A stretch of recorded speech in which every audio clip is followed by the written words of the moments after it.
যদি কাউরের সঙ্গে প্রতিশ্রুতি করো, ওয়াদা করো, ওয়াউফু বিল আহাদ ইন্নাল আহাদা কানা মাসউলা, তো তোমরা সেই প্রতিশ্রুতিকে সম্পূর্ণ করো। সম্পূর্ণ মানে কি? সেই ওয়াদাকে নিভাও। সেই ওয়াদা যে করেছো যে আমি কালকে তোমাকে 10 টাকা দেব, তো ওই লোক যখন 10 টাকা নিতে আসবে আপনি তাকে দিয়ে দিবেন। কেউ আপনার থেকে টাকা পায়, আপনি 1 সপ্তাহ সময় নিয়েছেন, 10 দিন সময় নিয়েছেন, ওই লোকটা যখন 10 দিন পরে আসবে বা 1 সপ্তাহ পরে আসবে, আপনাকে ওই টাইমে টাকাটা পরিশোধ করতে হবে। এর নাম হচ্ছে ওয়াফু বিল আহাদ ইন্নাল আহাদা কানা মাসউলা। এই বিষয়ে আমি কয়েকটা কথা বলবো, তারপরে আমি আমার বক্তব্য শেষ করব। মূল বিষয় হচ্ছে এটা যে ওয়াদা করার পরে ওয়াদা সম্পূর্ণ করলে কি লাভ হয় আর না করলে কি ক্ষতি হয়। তো মহান আল্লাহ রাব্বুল আলামিন যখন এই নিয়মটা দিয়ে দিলেন আর মুসলমানের মধ্যে যখন এই বিধানটা চালু হয়ে যায়, একজন মুসলমান যখন আরেকজনের সঙ্গে ওয়াদা করে ওয়াদাকে সম্পূর্ণ করেন, তো সেই ওয়াদাকে সম্পূর্ণ করার ফলে কি লাভ হচ্ছে কয়েকটা আমি আপনাকে কথা বলি। হযরতে উমরে ফারুক রাদিয়াল্লাহু তাআলা আনহুর জামানাতে এই ঘটনা ঘটে। একজন ব্যক্তি তিনি কি করেছেন, একজন ইহুদি গায়র মুসলিম হয়েছে কি, তিনি যেরকম আমরা চাষবাস করি, তো তিনি কি করেছেন, চাষবাস মানে মুসলমান ব্যক্তি যিনি ছিলেন তিনি কি করেছেন, চাষবাস করেছেন। চাষবাস করার পরে ধান বুনেছেন বা অন্য কোনো ফসল বুনেছেন, বোনার পরে তিনি সেই ফসলটা, যেমন আমরা ভুট্টা হোক, বেগুন হোক, আদা রসুন পেঁয়াজ যাই হোক, যখন আমরা এগুলো মাঠে যখন হয়, যদি সেই ফসলটা ভালো হয় তো আমরা ঠেকাতে যাই। আগের মানুষ কুড়ে করে থাকতো, তো বিরাদার ওই রকম ভাবে সেই মুসলমান তিনি ওইখানে সেই ধানের ভুঁয়ে তিনি ধান ঠেকাচ্ছিলেন।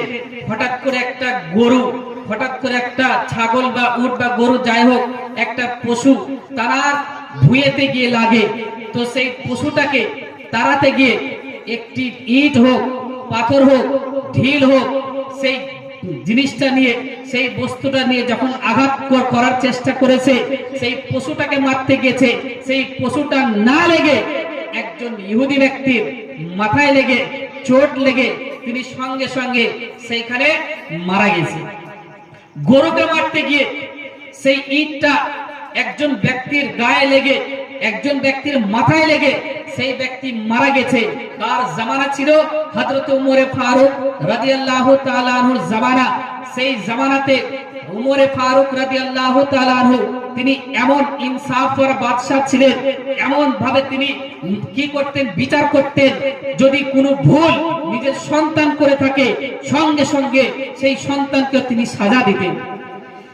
তিনি এমন বাদশা ছিলেন, নিজের রক্তের সন্তান যদি ভুল করত, সঙ্গে সঙ্গে তিনি তাকেও সাজা দিতেন। এর নাম হচ্ছে হযরত উমরে ফারুক।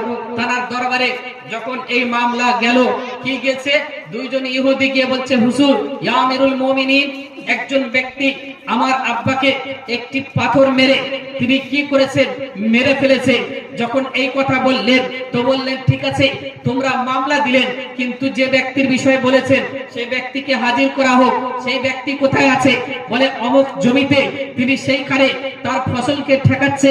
কয়েকজন ব্যক্তিকে পাঠালো, যাও ওই ব্যক্তিকে ডেকে নিয়ে এসো।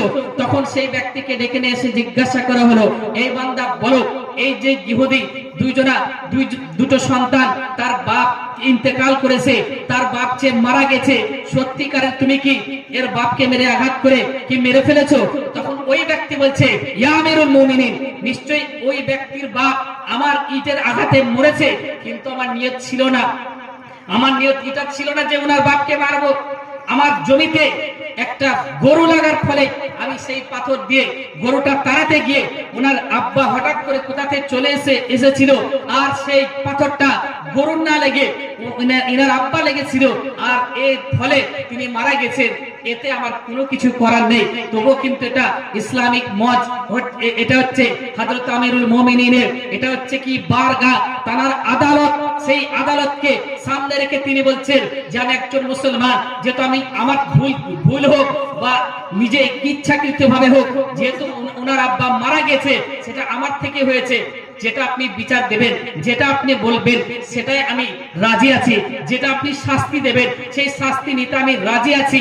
তখন তিনি বলছেন ঠিক আছে, এটা হচ্ছে মুসলমানদের মঞ্চ, এটা হচ্ছে উমরে ফারুকের আদালত, আজকে তোমাকে শাস্তি তো পেতেই হবে। বলে শাস্তিটা কি? বলছে শাস্তি হচ্ছে এই যে তোমার ইটের লাগা ওই ব্যক্তি যখন মরে গেছে, ইসলাম ধর্মের নিয়ম হচ্ছে, কোরআনের নিয়ম হচ্ছে এই, যদি কোনো ব্যক্তি কাউকে আঘাত করে যদি কাউরে হাত কেটে নেয় তো তার নিয়ম হচ্ছে তার হাতকে কেটে দেওয়া। কেউ কাউকে যদি মেরে ফেলে তো এর বদলা হচ্ছে কি তাকেও জান দিতে হবে।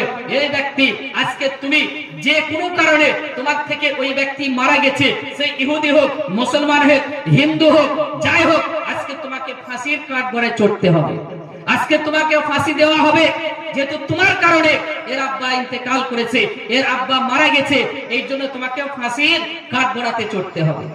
তো সেই ব্যক্তি, গরিব ব্যক্তি বলছে ইয়া আমিরুল মুমিনিন, আমি মুসলমান জান দিতে দ্বিধাবোধ করব না, আমি জান দিতে ভয় করব না, যেহেতু আমি ভুল করেছি, ভুলের মাসুল যদি দিতে আমার জান দিয়ে দিতে হয় তো আমি দেব, কিন্তু একটা আমার শর্তে আছে। বলে শর্তটা কি?